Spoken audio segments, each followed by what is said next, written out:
From Comedy Central, it's the all-new government-approved Daily Show. With your patriotically obedient host, Jon Stewart. A new Trump-compliant era of late-night comedy ushered in overnight. To think that we settled Azerbaijan and Albania as an example. I regret the error. Trump ended the war between Azerbaijan and Albania. Do better, do better, do better! On NBC, Jimmy Fallon at it, too. Well, guys, President Trump just wrapped up his 3-day trip to the UK, and he looked incredibly handsome. While on CBS, Stephen Colbert, his own show in its final months, was earnest. But tonight, we are all Jimmy Kimmel. Protesters outside Kimmel's Los Angeles studio decrying his suspension as corporate cowardice and assault on free speech. It came with extraordinary speed after his comments on Monday about the shooting of Trump ally Charlie Kirk. We had some new lows over the weekend with the MAGA gang desperately trying to characterize this kid who murdered Charlie Kirk as anything other than one of them. Interpreted, some say overinterpreted, by the Federal Communications Commission chief Brendan Carr as a false accusation the suspect was a Trump supporter, suggesting local networks should boycott Kimmel's show. We can do this the easy way or the hard way. Within hours, Kimmel was off the air entirely. On Air Force One, Trump speculated about further direct action against the networks. They're getting a license. I would think maybe their license should be taken away. It will be up to Brendan Carr. Kimmel's suspension is a window into the complex web linking U.S. corporate media and political power. Jimmy Kimmel Live is made by the broadcast network ABC, which in turn is owned by Disney. In local markets, ABC uses the airwaves of affiliate stations, many owned by the media giant Nexstar, which pressured ABC Disney over Kimmel. Nexstar is trying to buy rival Tegna, so would certainly have an interest in pleasing the Trump-aligned boss of the regulator, the FCC, which would need to change its rules for the $6 billion merger to proceed. In July, the FCC at last approved the $8 billion purchase by Hollywood studio Skydance of its rival Paramount, which owns the broadcast network CBS, home to The Late Show with Stephen Colbert, a longtime Trump bête noire. The approval for the merger came shortly after CBS said it would end his show in what it said was a ratings-led decision. Yes, the administration is raising their hand and showing some concern about some of this vile commentary. But on the other hand, the market is working. Colbert was canceled, literally canceled by the network. I mean that, that his show was dropped because they were hemorrhaging money and the viewers don't like this kind of humor. Donald Trump has won two $16 million settlements from ABC and CBS over their news coverage. But today, a judge threw out his $15 billion lawsuit against the New York Times for, among other things, its endorsement of his opponent, Kamala Harris. Democrats complain of double standards, that a Fox News host can say this about mentally ill homeless people. Or involuntary lethal injection or something, just kill them. And the vice president himself can speculate without evidence about left-wing groups bankrolling Kirk's killing. The networks that motivated, inspired, and maybe even funded Charlie Kirk's murder. CNN reports that ABC is offering Kimmel a route back if he turns down the temperature. It's not red enough, it's gotta be mega red! Calm down. God, is this your first dictator? For now, his erstwhile colleagues on late-night TV still holding the president's feet to the fire. Harry Fawcett reporting. Well, earlier I spoke to CNN's chief media analyst, Brian Stelter, who wrote today that American free speech is on a downward elevator. I began by asking him to explain what he meant. Every time President Trump sues a news outlet like the New York Times, every time he wins a settlement from a company like Disney or Paramount, every time he causes a network to self-censor, it feels like the elevator is reaching a lower level. The thing about the elevator that the American media is on right now is we don't know what the bottom is. We don't know where the bottom is or what the bottom looks like. We can look at other countries. We can look at the playbook that has been deployed in countries like Hungary that have become less democratic and much more autocratic. And, I think that this Jimmy Kimmel suspension has been a wake-up call for some Americans about that playbook, about how a country like the U.S. could backslide further away from democracy and toward more of an autocratic country. I don't want to get ahead of ourselves. You know, here we are talking. I'm using my free speech rights right now in the United States. Yeah. But certainly the fears are palpable right now. The anxiety is higher than ever in the U.S. The other thing that I've really noticed in the last week, and I wonder if you have as well, is that the appalling murder of Charlie Kirk has accelerated that process. Yes, it has in a couple of different ways. One, the Jimmy Kimmel suspension, which has dominated the news in the U.S. for 2 days, is a direct, part of the chain of dominoes, the domino effect since the Kirk killing, because Kimmel was on the air talking about the suspect in that murder. But more broadly, I think the fact that Kirk was trying to debate. He was out there on a college campus wanting to have discussion and dialogue, and he was murdered in the middle of that dialogue. It has raised alarms about free speech. It has raised alarms about security for public speakers, for influencers, for political activists, for members of the media. So there are concerns on multiple fronts. Of course, in the past few days, we've seen the Trump White House try to target what it calls speech from the radical left. Of course, people in the MAGA camp are saying this is the left getting some of its own medicine after the cancel culture, the anti-woke cancel culture of recent years. But the difference is that this is coming from the White House. Right? This is the president saying on Air Force One, I will cancel the licenses of broadcasters who are critical of me. That's new, isn't it? Many of the people that were denouncing cancel culture are now saying the opposite. They're now encouraging it to happen. And you know what it shows me? It shows me that most debates about free speech are actually debates about power, about who has the power, who wants the power, and how that power is wielded.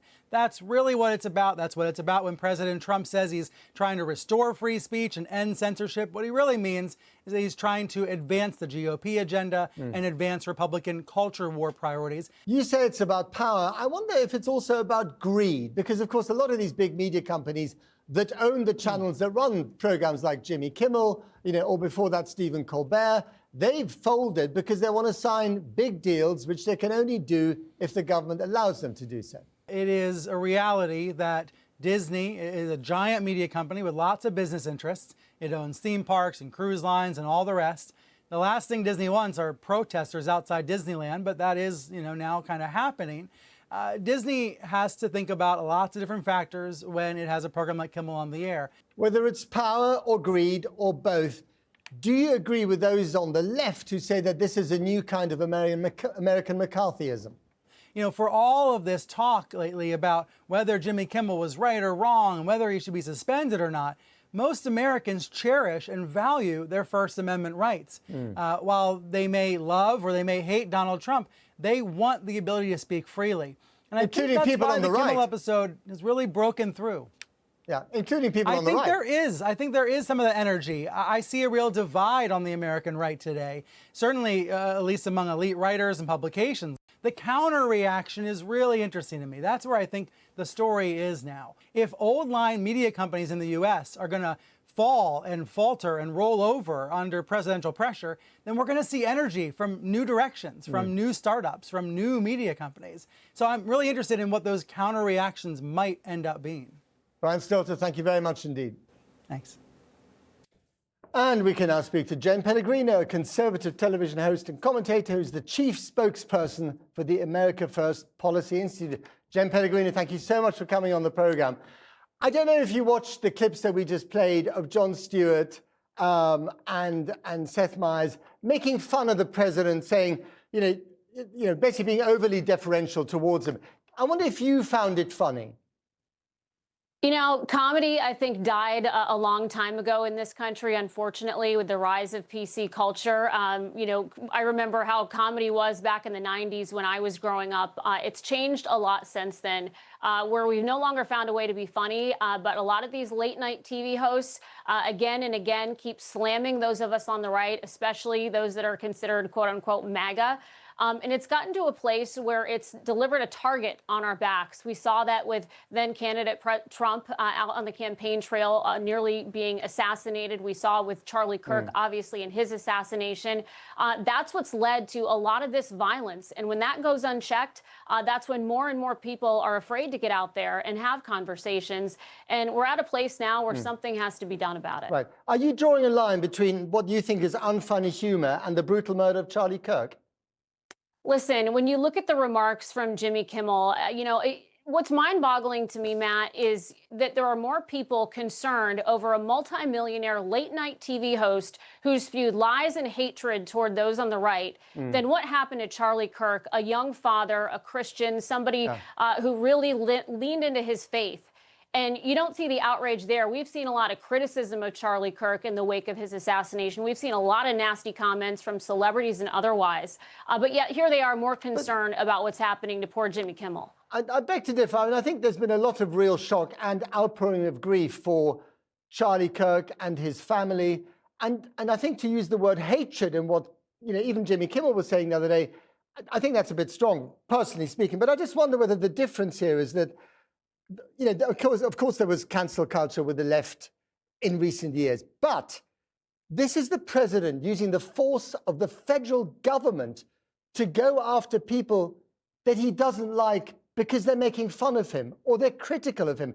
That's not American, is it? That's not democracy. That's pathetic. And that's a misunderstanding on part of a lot of the media right now. They think it's because they're critical of President Trump that he's going after them. That's not the case. Else? I've been in the briefing room with this president, Matt. I've been in the briefing room many times when he says, CNN, let's go. What's your question? He speaks to everybody in that room, regardless of what their angle is. He wants to have that dialogue. But he doesn't like being made fun of.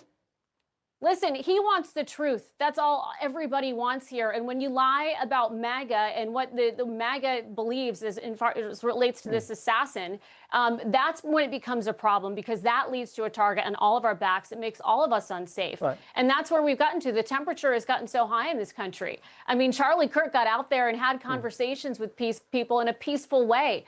But somehow we've been unable to do that. And we go after, conservatives like that. This is what it leads to. Okay, but the Supreme Court is very clear, as is the Constitution. If it's coercion, which is what it seems like to a lot of people, it is unconstitutional. It's trampling on the First Amendment. If it's persuasion from the government, that's okay. But this is more than that, isn't it? This is coercion. Listen, we are all for the First Amendment here at the America First Policy Institute. The president believes in the First Amendment. Again, there have been a lot of lies going on right now, and these lies are very dangerous. They're putting a lot of people in harm's way. We're just steps from the White House here. A lot of the people I work with are concerned about security as a result of what's going on right now. So listen, this is not about silencing voices. It's about making sure we're being fair here and we're not targeting people. But just very briefly, I mean, the right was very adamant about cancel culture and how this was the end of free speech.